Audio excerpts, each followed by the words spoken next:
தகவல். அகத்தியர் பிறப்பின் ரகசியம் என்ன தெரியுமா? தேவர்கள் அனைவரும் இந்திரனின் முன்னால் போய் நின்றனர்.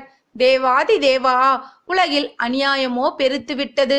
அரக்கர்களின் அட்டகாசத்தால் எல்லா உலகிலும் பக்தர்களால் யாகம், பூஜை, புனஸ்காரங்கள் செய்ய முடியவில்லை.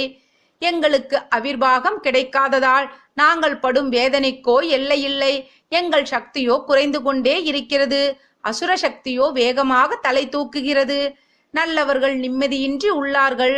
கெட்டவர்களோ அந்த ராட்சசர்களுடன் கைகோர்த்து சுகபோக வாழ்வு நடத்துகின்றனர். கெட்டவர்களின் தரம் உயர்ந்தால் நல்லவர்களுக்கும் நம் மீதான நம்பிக்கை இழந்தல்லவா விடுவார்கள். தேவர்களின் தலைவனே, தாங்கள் தான் எங்களை காத்தருள வேண்டும் என்றனர். இந்திரனோ தேவர்களின் குறையை கருணையுடன் கேட்டார்.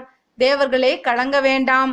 தேவராயினும் மனிதராயினும் சிறு பூச்சி புழுவாயினும் அவரவர் செய்த பாவ புண்ணிய